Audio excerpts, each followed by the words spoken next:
very dry times, and we didn't get any rain. The crops were very poor, and the prices were very low, and we only got about 10 cents a pound for butter, about the same for eggs, or maybe 5 cents for eggs a dozen. And we had a lot of dust storms across the prairies, and well, that's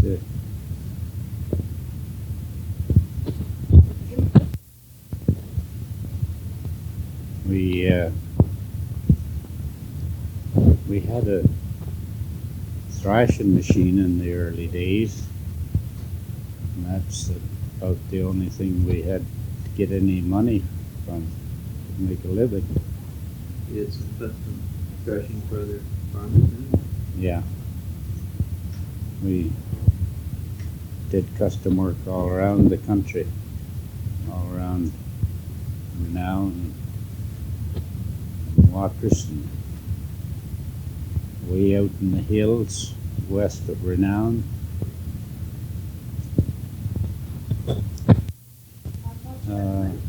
Yes, they fetched in carloads of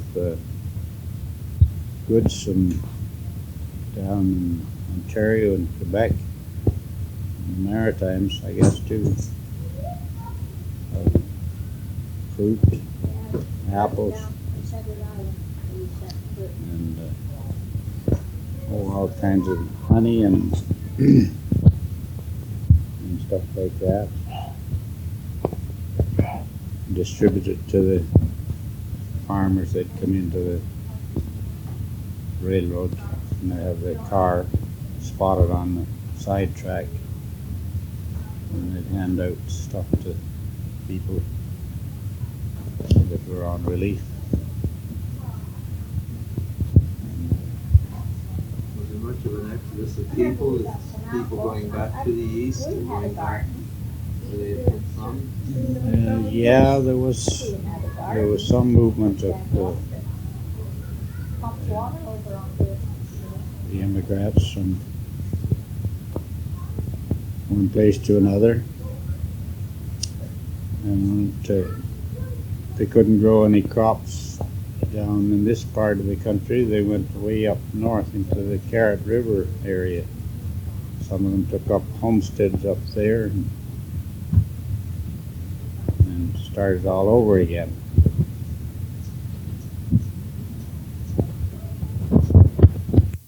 Yeah, we had a man hired, and we paid him $5 a month, and the government paid him $5 a month.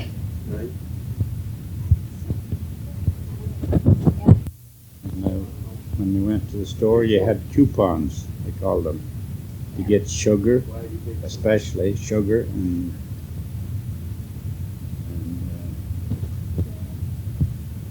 might be, no, I don't think the bread was rationed, but sugar was one item that you had to have coupons for to get sugar.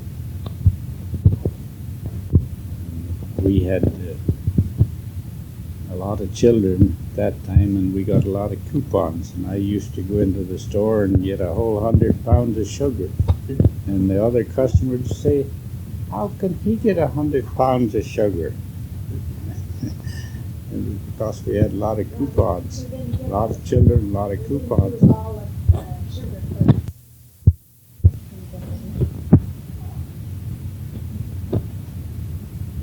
Any more questions?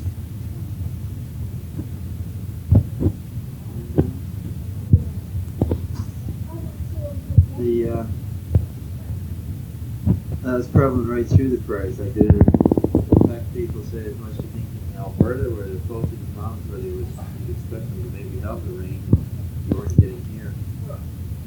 Well, I think it was. started way down in the States. I think it was dry pretty well all across the prairies because the dust storms. It went clean down to Toronto. There was one time down there that there was so much dust in the air that the ships in the harbor were using their fog horns. Yeah, it was just like a fog, the dust in the air.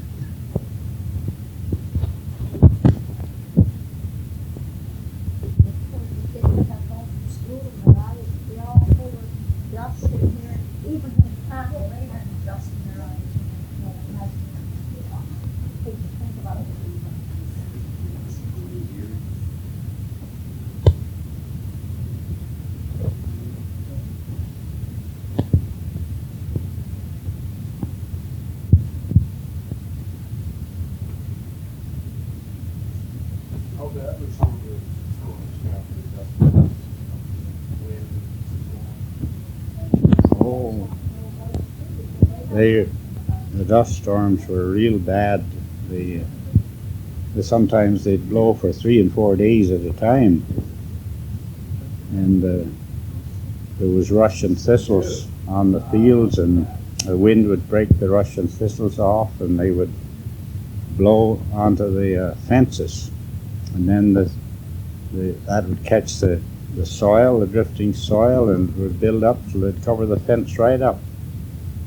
And over in the area south of Davidson, there were some places they built another fence afterwards on top of that drift soil again. And you could drive along the road south of Davidson there. One year we went down there and you couldn't see the fields over the piles of drift soil that were along the fence. So the summer temperatures were any hotter than normal, and it was dry anyway. But must have a lot of grasshoppers then too, eh? Yes, there was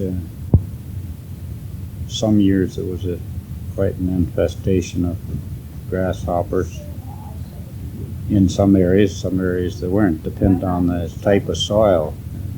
Sandy soil, why they really like that.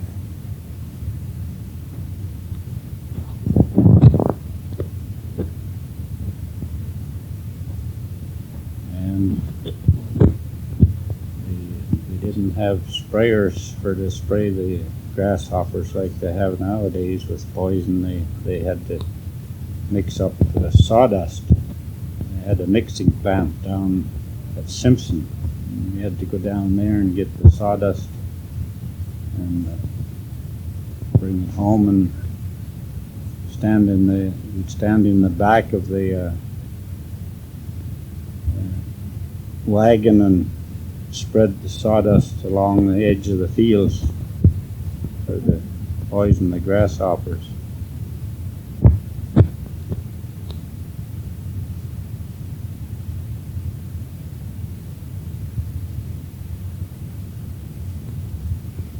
What about like as far as Watrous and some of the merchants in town, some of the businesses, were there big businesses that closed up? Would there be things that maybe had to pack up because of no clientele, no money around, or did that make much difference? No, I don't think any of the businesses really folded up in Watrous here. Just existed, I guess, on whatever business was going on. So did you experience any particular personal hardships because of the depression? Things that affected your family directly, or did you feel like you maybe got it easier than some other farmers? Oh, I think that we managed better than some because we always milking 6 or 7 or 8 milk cows and made our own butter and had some butter to sell, and we always kept chickens and turkeys, and even geese sometimes.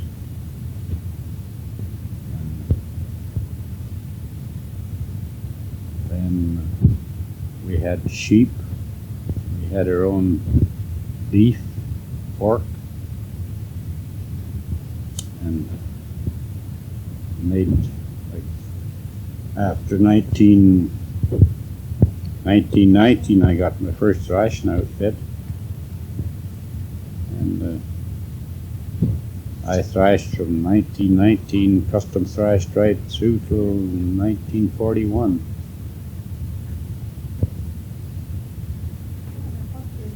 How far would you go from Watrous area? Oh, we came north from the old farm up as far as like where Penrose is there, and Odeney's was thrashed in there, and south the other way, down south ways, and well, we generally just in a certain area because there was other thrashing machines around. But one year I went out way out in the hills and thrashed out there until freeze up. Came early snow, and we had to quit thrashing for about 3 weeks. We went back to start up again, and we had a tractor with spade lugs on it. They were frozen in the ground. We had to get straw, put inside the steel wheels, set fire to them, saw that before we could move the thing after we got the engine going. Did you take a threshing crew with you, or did you use labor? Yeah, they always had crews that came in on excursions from Ontario mostly. They'd come into town here, and you could always pick up 2 or 3 men if you wanted them.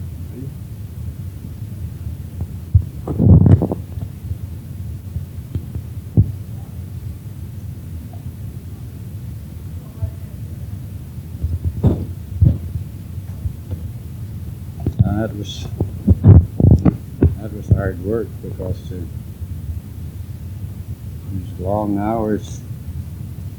You get up in the morning and have breakfast and get into the field at 6:30, and thrash all day and right through. Stop for an hour at noon, and they'd have lunch about 3:30. Run till 7 o'clock at night before they shut down. It didn't stop at 6. We worked till 7. Were you using gasoline tractors or steam tractors first? It was a kerosene tractor. The first tractor I had was a kerosene tractor.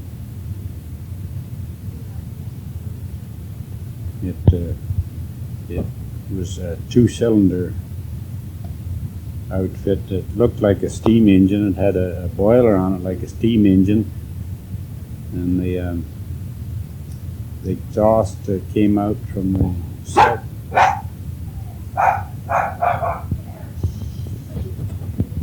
the exhaust came out from the cylinders and went along the side, just like made it look like a steam engine, and then went in through at the front of the boiler, and it had a smokestack, a false smokestack on there, and it drew the air through the flues. There was even flues in the boiler, and then you had it full of water, and the exhaust drew the air through the flues to cool the water, keep the water cool.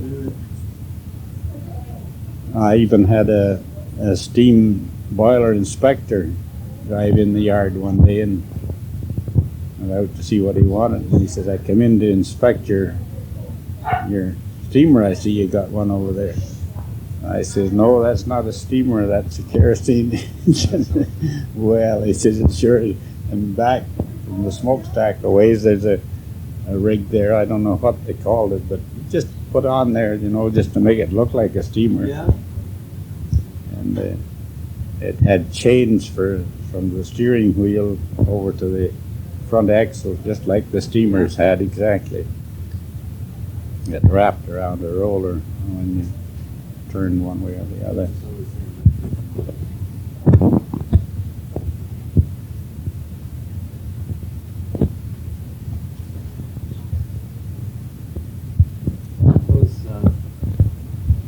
steam engines. Can you ever remember anybody having one blow up in the area? Or anybody injured No, or not visited? no, not here. Down in Ontario, they had what they called upright boilers. Stood on upright, and then it was tapered off to a point on the top. And one of them blew up down there on the island. Yeah, blew the top right clean off the thing.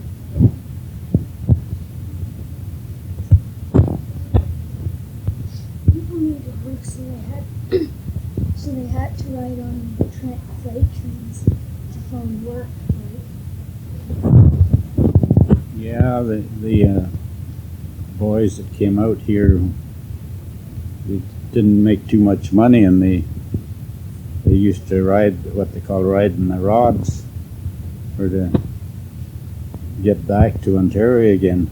And the police was watching for them at any place like the main points like Winnipeg. They were even shooting at them there one year. And they'd get in a boxcar and hide in there, and get all the way back sometimes to Ontario without paying any fare.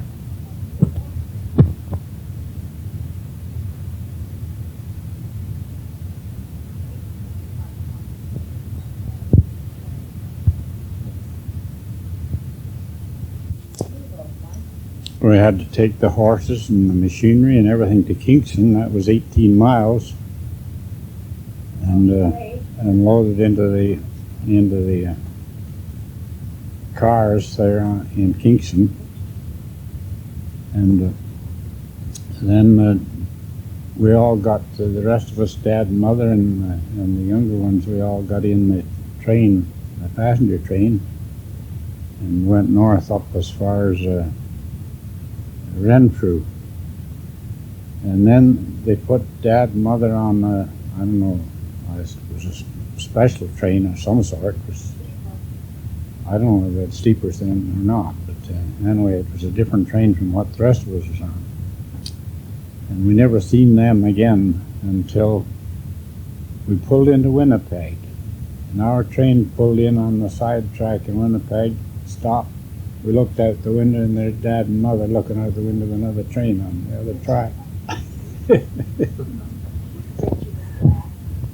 And then we never seen them again until we got to Davidson. What was that you were saying yesterday about the stowaways and things? Is this Yeah, that was part of the family. Yeah, you're only supposed to have one attendant in each car where there was livestock. You could look after the livestock, and they came free. You see, they didn't have to pay any fare. But there was quite a bunch of them. There was John. Well, there was at least three cars with livestock in them.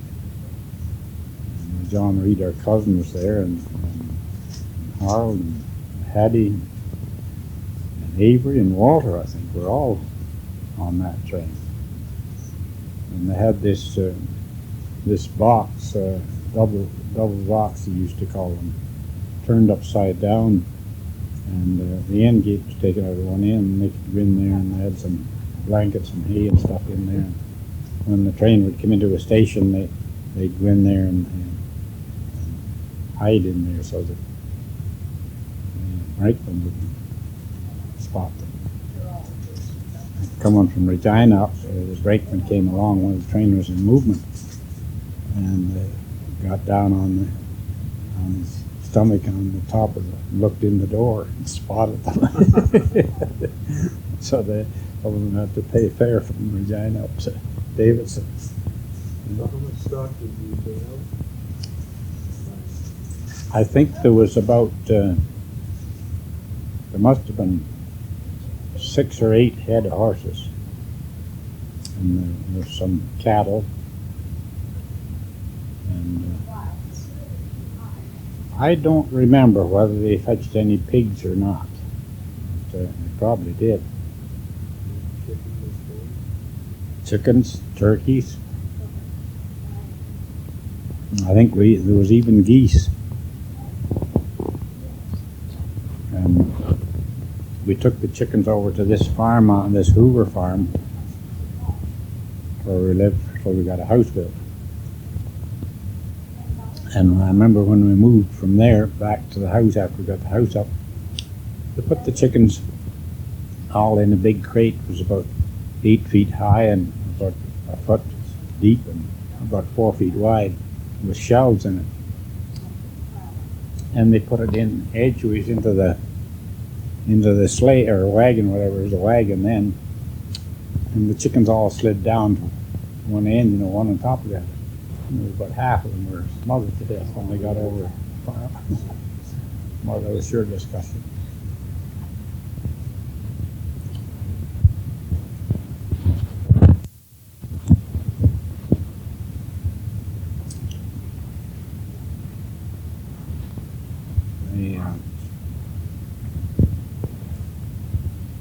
That was about the middle of March, I guess. No, it was earlier. I think it was the first week in March when we got out here.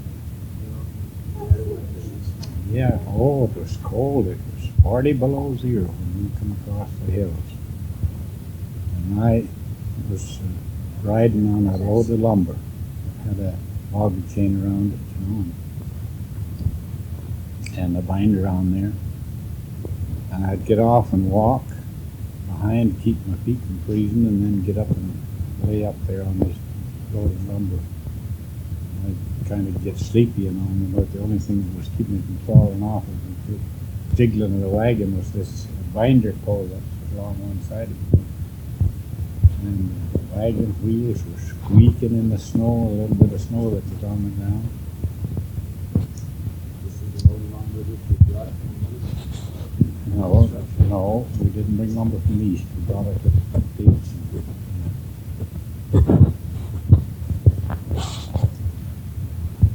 And we had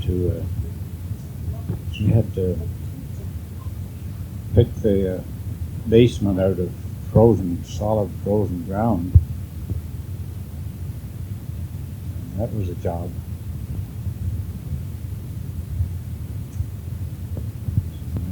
Just set the house on stones, sills on stones for the time being.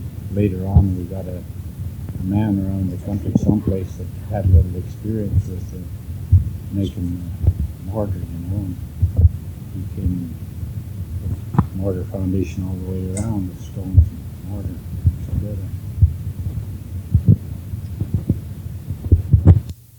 Hoover, by the name of Hoover, had a house over there. I don't know if you knew where Devlins lived over there. No.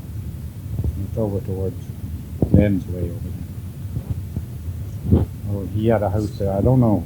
He must have had another house someplace, because he let us have that house and we moved right in there when Addie had made arrangements, I guess, with him. We moved in there and lived right there, and there was livestock there and everything until we got the house up, and then we moved over there. So did your dad know somebody out here before you came out? No, nobody whatever. So the land was arranged already?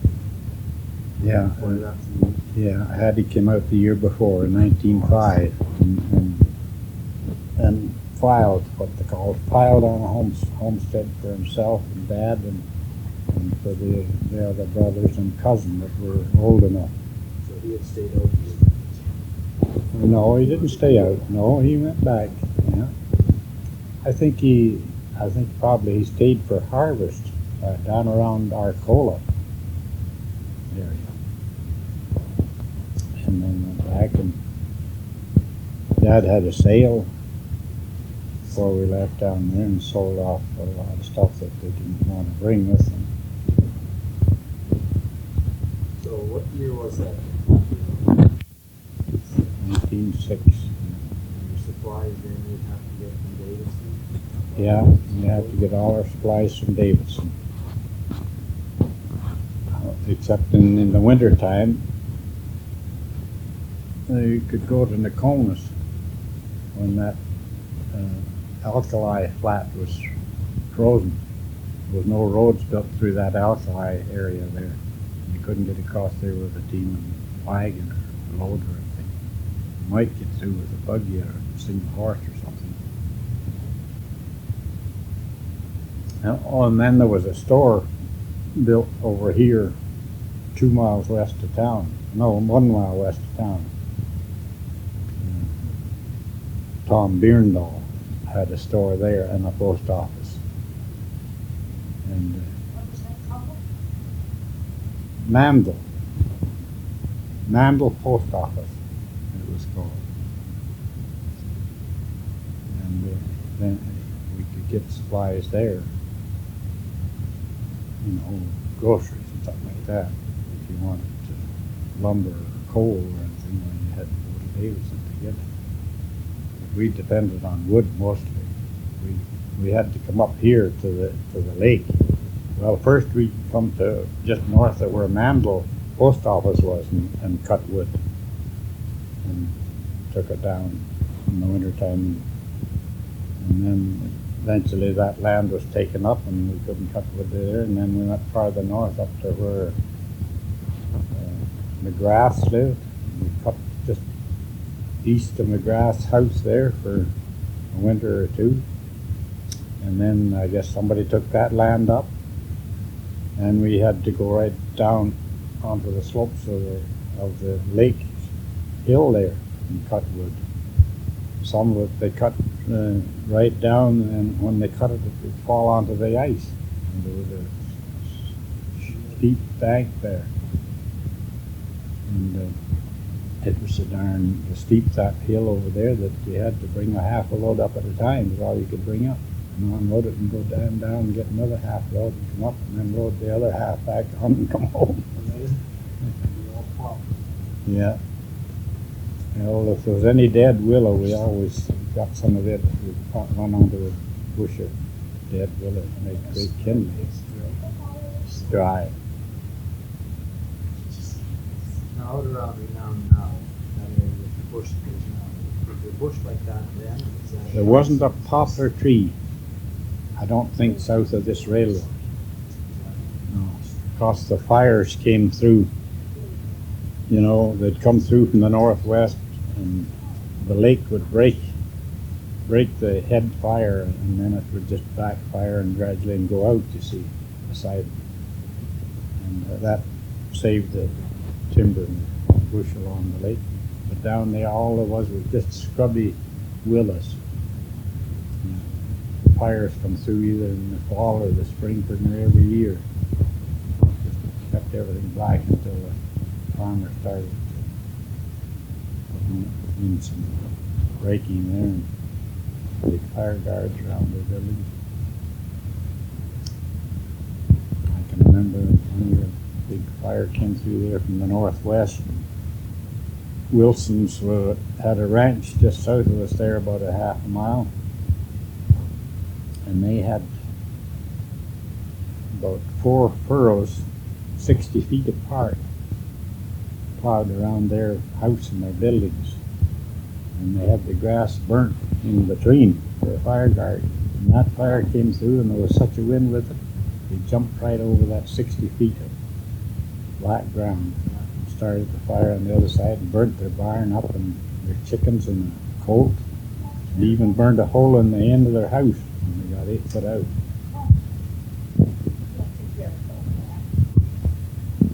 Yeah.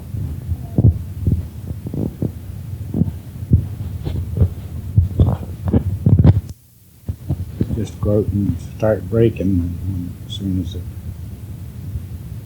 got the frost out of the ground.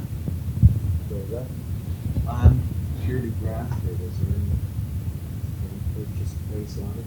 Or just a case of registering for it? The homestead itself was just a grant for the 160 acres, and all you paid was $10. And you had to live on it for 3 years and break at least 10 acres a year. 3 years. Then you got your title to it. 3 years. Oh, they thought it was quite a deal, I guess. People came from England and every place for to get in on that. What did your father then down We were farming there, yeah. So you bought your farm equipment with you, plows? Some of it, yeah. Yeah, we fetched the old, what they call a 9-inch plow that they were used down there. That's the widest they used on our farm down there, the 9-inch plow. How many horses could you afford? Oh, you could pull that with a two horse, but we never used it. I remember out here when Hattie knew what the conditions were out here and what they used apparently, and they arranged to get a 14-inch walking plow. And, I guess they must have got it in Davidson. That's what we used. We used that for. Oh, we must have used it for 3 or 4 years. All of us used it. And then we graduated from that to a sulky plow. Had 3 wheels on it. And it was 16 inches. It was a little bigger than a walking plow, 2 inches bigger than a walking plow. But Dad's homestead, the whole quarter except in 40 acres, 40 or 45 acres, was all broke with a walking plow.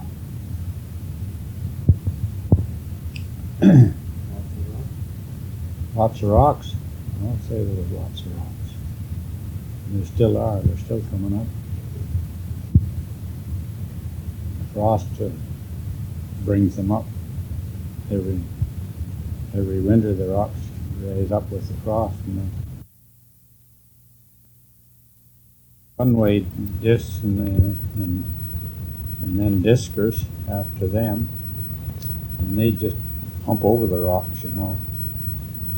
Once in a while they'd maybe hook onto one and pull it out, but it'd have to be pretty small. But then when we graduated from the one-ways to these deep tillage cultivators, then the rocks really came out. I've seen rocks come out like that they lifted the cultivator right up in the air. Big shanks they have now. So when you call how much land you were able to break up land and get some crop in the first year? We did. We broke some about. I think we broke about 20 acres the first year and worked it right down and seeded the oats and had that for feed.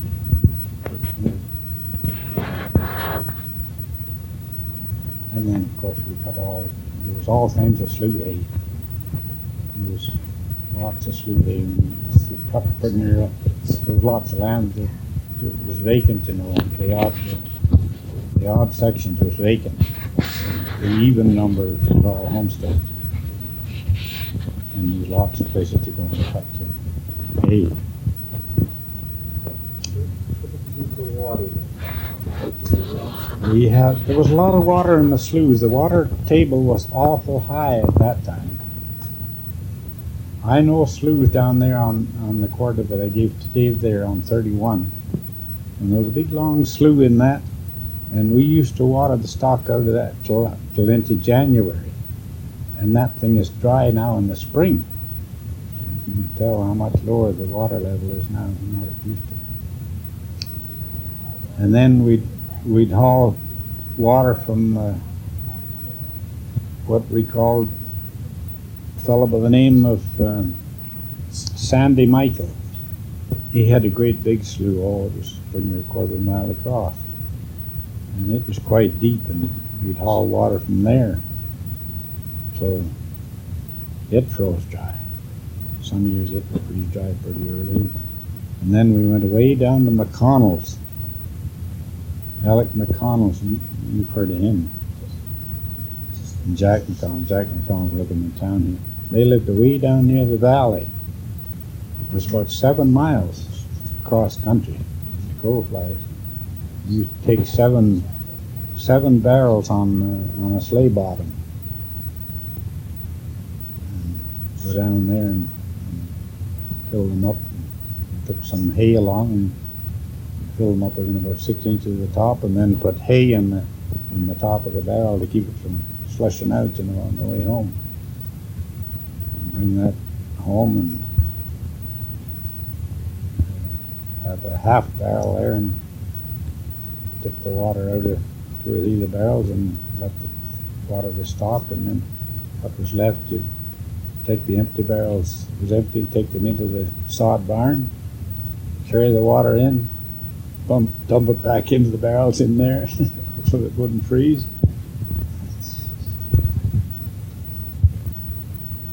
And if there was storms on, blizzards, and there was lots of them, and you couldn't go to get water, just take the shovel and shovel snow into their mangers.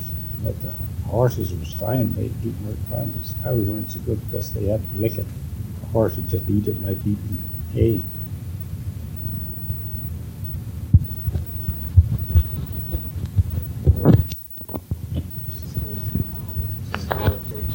Oh, yeah. I seen the snow, I think it was the winter 1907. And it was so deep and blew so much that it was hard, you know, just like pretty near like ice. You could ride on it with a horse, on a horseback. You could ride across the prairie and they'd hardly ever break through. Terrific.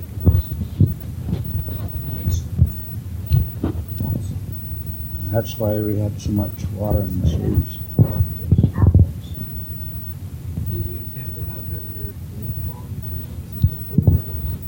Well, I don't know if we did. I think we might have had more showers than what we get now, on an average.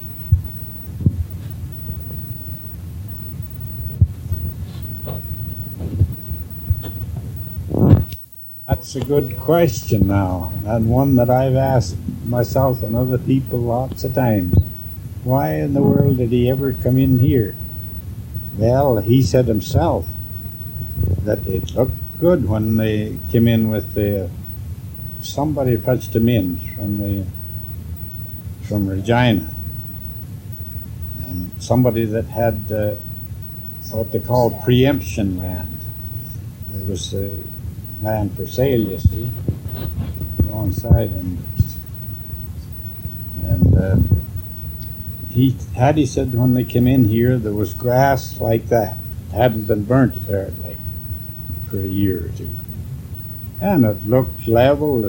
You couldn't see the sloughs and you couldn't see the rocks, and they thought it was pretty good land, and he just homesteaded and he bought some of this preemption off of this guy. And the next spring when we came in March, the next spring, the fire had gone through in the fall, and boy, could you see the rocks when we came in. And I said, my gosh, why didn't they go 6 miles east there over to where Beatty's had their land that was like a tabletop and no stones?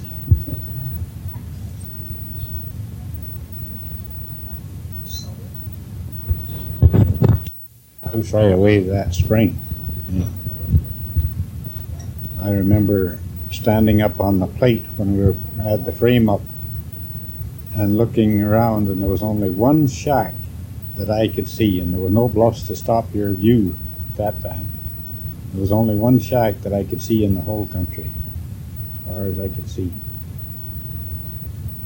And of course we went right ahead and built sod barns for the cattle, sod barns for the horse stable, and even for the poultry we had a sod barn. In between the horse barn and the cow barn we built a one for the poultry and ducks, geese. And you built them with sods about they were about about 2 feet wide, a little over 28 inches wide, two furrows, like 14-inch furrows. And we'd go to a slough, a low slough, and plow it in there, because the sod in there was tough, and you could pick it up, cut it off with a spade at about 30-inch lengths. And you could just pick that up and throw it on the wagon, like throwing on bricks, pile it up on the wagon. And we built the the barn building, the sod barn and stuff was built about 28 inches wide, you see. And then we'd put clay in the cracks between. We'd break the joints like you would when you're shingling a house, you know. So the one crack would be here and the next one would be up halfway along the next sod. And you chink them with clay. And then when you got the wall up the height you want it to, we'd put big poplar, a square like a cottage roof in the center, a post, four posts in the center and the frame around, and then put posts up each center, at each corner like, and a big one there, and then put smaller ones across the other way, and put willow brush on top of that, and then put a sod roof on that again, and chink it with clay. And it's surprising how much rain it would run off of there before it would ever leak. So all the buildings were sod except for the house. Yeah, we even had a sod granary, believe it or not. I don't ever remember anybody else having one, but we had one. Coming from the east, I presume all your buildings there were wooden construction. Oh yeah, they were built with the great big beams, 12 and 14 inches square, and that boards went up and down from the barns down there. And the house was logged, built of logs, and then sheeted over on the outside and inside. So as far as the construction of the sod shacks and stuff, you just go by what somebody else said you had done to fill up the board. Oh yeah, yeah. You never had the expertise to go ahead with it. No, we had no experience with it. Hattie seemed to know, and I guess when he came out that first year to Homestead, he'd been around a bit and seen what was the score.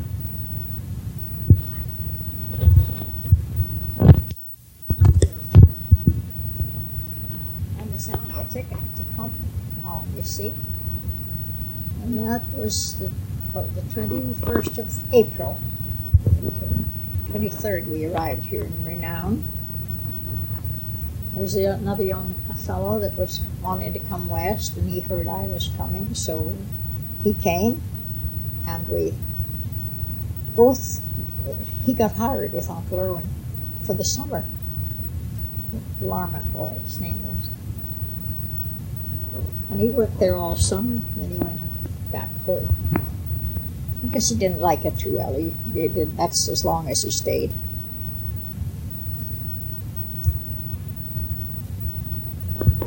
In during the summer. I met your dad. We were married on the 3rd of October, 1917. When did you meet him then? Pardon? What time of year did you meet him? Oh, early summer.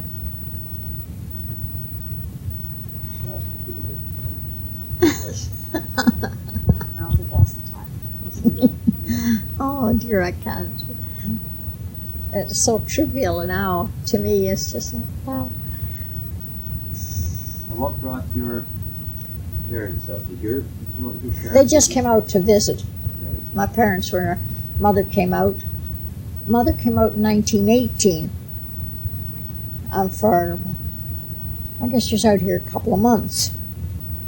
That time. And then she wasn't out again for a while. She was out with the year March she was born.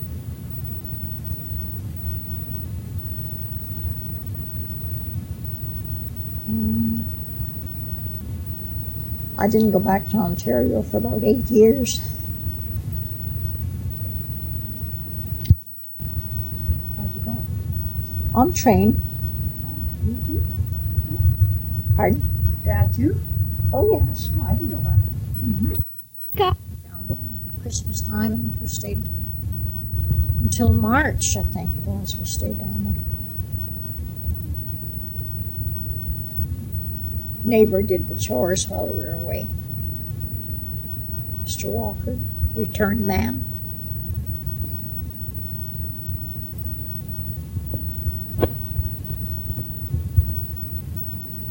Tell us about your first house in the prairie, little house in the prairie. Ooh, What kind of house? The same house that his dad and I built. They wouldn't, when I sent a snapshot of the house, they wouldn't believe it. They didn't believe, that there was houses even that big out here on the prairie. They expected everything was sod yet, you see. They wouldn't believe that that was our home.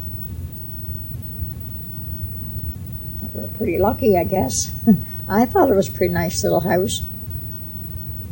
There's 2 big rooms upstairs and a nice hallway that you could have used for a bedroom if you'd have wanted to. 3 rooms in the main house and then a nice kitchen built onto that. There's lots of room for a while.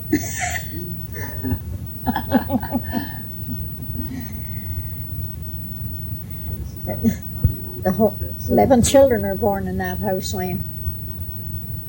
Yeah. This little thing was the last one. And that is the site of the homestead, and that was the original where you all. Yeah, yes, our family were all born there. Sandra says, why wasn't I born in the hospital? Wayne was born in the hospital.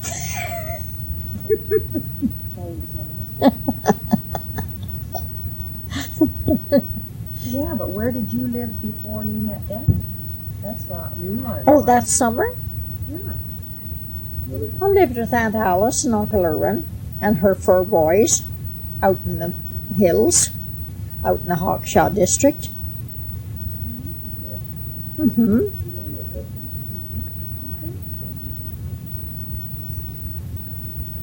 Herbert should come across there to see me.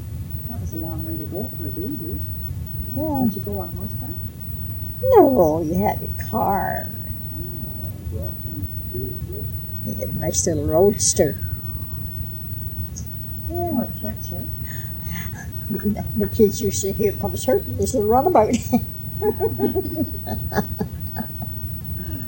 And then little beggars would watch. They seemed to know when he was going to come. And they'd watch for him out the window, But how did you meet? Like, where did you meet? At a dance or something?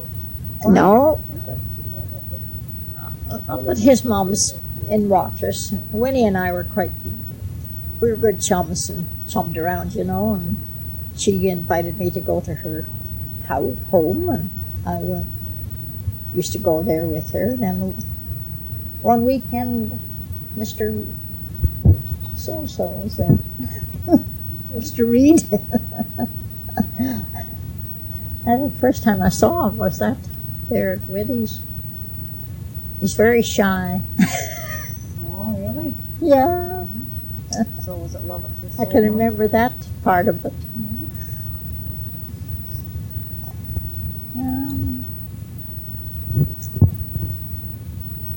There's always time.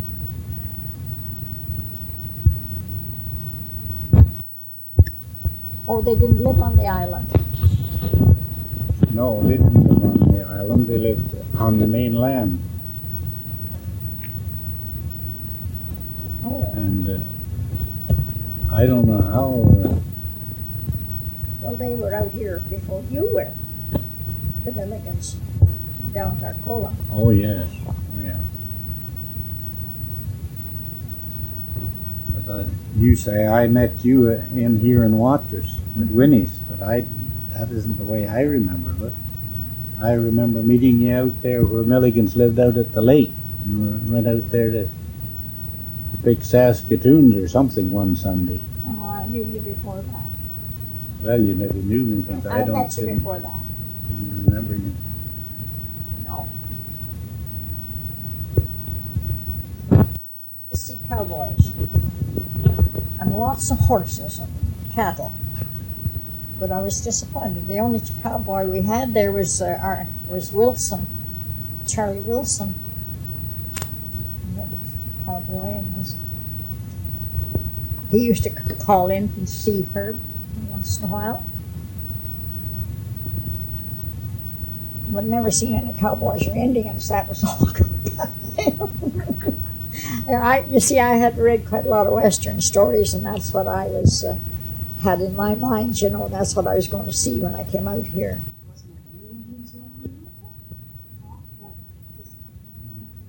But I didn't care for the treeless prairies. I enjoyed that summer. We went to dances and picnics and visited with the young people around that area, you know.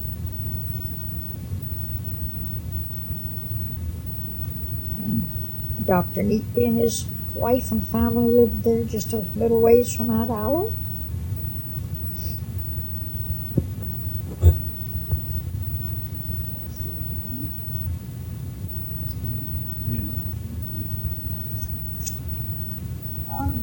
I know. The pet girls took to me, and we used to visit and go picking berries and that together. You know, it was okay. Summer went quick. And then I went and helped some of them with the thrashers in the thrashing time. Help cook, you mean? Yeah. Just as cook's helper. What was it like cooking for a thrashing crew? There's lots of work to it. There was a lot of men. There's a lot of men there to cook for. Lots of dishes to wash. Stay up late at night, I suppose. Oh, set the table up at night so it'll be ready for the morning, like with the dishes on.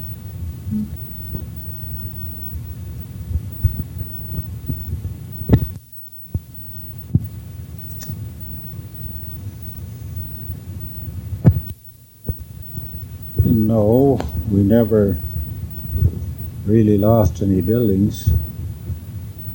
I remember the one big fire that was come through from the northwest, and there was some people by the name of Harris that lived a mile west of us, and they had a furrow along their line of their quarter section. And Hattie and I got on horseback, and we went over there, and we thought we could backfire there and stop it. But the wind was too high. We couldn't. When we tried to backfire, it would get away on us. So we jumped on the horses, and we headed down to Harold's quarter. There was a sod granary down there with grain in it. And there was a haystack there, too. So we went down there, and we backfired there before the fire got there. And then we got on the horses again. We went to east a mile to where Walter's house. He had a house there on his quarter, and there was a fire guard along the north, and the fire had gone by, and then it went around and was backing up towards the house, and we got there, and we put it out easy enough. And that's the fire that I was telling you about that burnt to Wilson's place. Oh. Yeah. And it went right across the country for miles and miles, I guess. We heard reports of people getting buildings burnt and their feed burnt all the way through as far as Long Lake. I don't know how far it went. It went right across the country, I guess. As the fires were prevented from coming through like that, just ravaging the whole country, why then up came the poplars around the sloughs right away. And they grew fast, too. By the time Dad got the last 45 acres broke on the quarter, we got a fellow by the name of Jack Simmons, and he had a mogul engine, and it had 8 plows behind it. And there was some poplars then had come up around. I remember the bluff out in the west corner of the quarter there. Oh, they were maybe 10 feet high, 2 inches through the bottom. There was a lot of that stuff. really came up thick. The roots were there. The fire was just keeping the tops down all the time. Kingston, Yeah. about 50 miles north of Kingston, Charlotte Lake. Mm-hmm.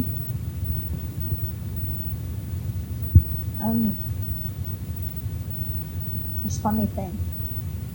I went to school to a teacher that came from Amherst Island, knew her, and yet I didn't know it at the time, but after a while I heard that she knew him. And when I went back, I went with her to visit on Amherst Island, and I went to visit her. Yeah, that was nice. The first year we went back was 1925, I think. And Oh, 8 years after I came out. yeah, that's 1925. And we stayed down there all winter.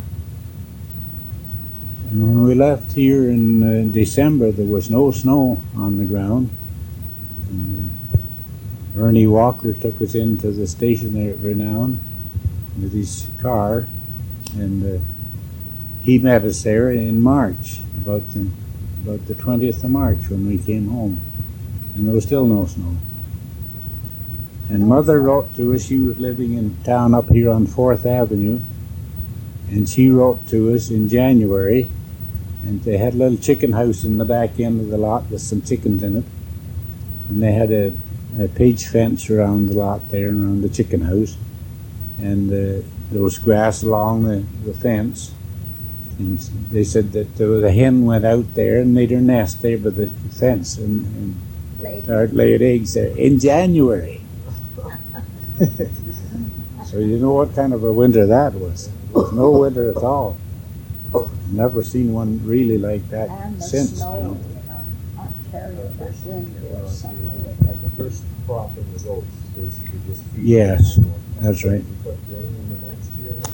Yes, you put wheat in then, and of course you always put some oats in too, a little bit anyway for to have feed for the horses. No, or you have to take that and sell it. The first wheat we hauled clean to Davidson. It took about 2 days to make the trip in there. And it was frozen wheat because the seasons weren't like they are now. They weren't as long, and the wheat wasn't as early either. It was the old red Fife wheat. And it would take 65 bushels of wheat into Davidson and take 2 days to go in and 2 days to come back, and you'd get 100 of flour and a few groceries, and you get about 40 cents for the bushel for the wheat. That would be the end of the load of wheat. As the railroads came through, then somebody that was interested in running an elevator would come in and build elevators. Ledbetter he had an elevator here in Watrous, and he also came out there and built the first elevator at Renown. And then it later was sold to Alberta Pacific Grain Company. The pools weren't formed until 1924, and I was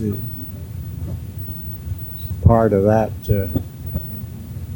They appointed farmers to go canvass around for membership in the pool, and I was allotted 2 divisions in the municipality of Wood Creek to canvass for memberships, and I drove around and got membership signed up, all that I could. Some wouldn't sign, some didn't believe in it, but I got a lot of members.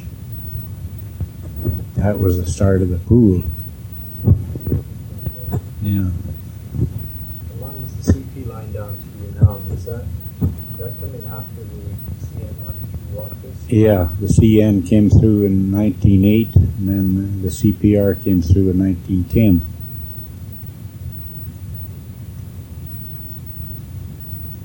Why do you have two lines built so close together? Well, it was competition. That was the idea in those days between the two railroads was competition. Now the competition is gone, and they're trying to get rid of all the lines that run close, one close to the other.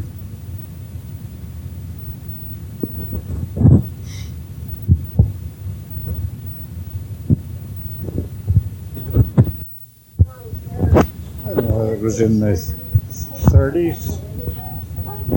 The rabbits were so thick that you could go out to a field where there was a stack of sweet clover just about sundown, and they'd just be coming in from all directions. And I seen that stack just cut in like as if there'd been a bunch of cattle feeding around it, cut in for 2 feet all around. And they got so bad that, and then their hides became valuable, you know, they were starting to use them. And we put on a big drive one year. We had a ditch way down by McConnell's, dug in the ground, and we had a fence along one side of it. And we organized gangs to go to different places in the around the area and deliver men about every 10 rods or so. There was a man with a stick, and he'd walk and holler and pound the grass, get the rabbits going ahead of him. We organized a big circle like a half moon and drove them all towards this ditch where we had a fence. And we had so many rabbits, we went there, they filled the ditch and pushed the fence down and went right over it. Yeah. And there was coyotes too, and some of the hunters that were out for coyotes, they shot some coyotes in the drive too, yeah. So at first it was the antelope, and then they went south as the settlers moved in, and then I guess once some falconers started coming, and the deer would start. Then the whitetail came in, yeah, whitetail deer came in. So I never thought about the antelope in this area.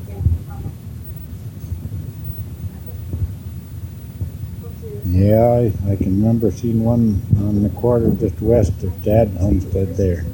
One day, and I had the 22, and I went way around a hill, and I crawled up this hill on my hands and knees, and I got on the top where I could see this antelope, and I got lying on this antelope with the 22, and I fired at him, or went to fire at him, and the gun didn't go. It didn't go off. The bullet didn't go. And that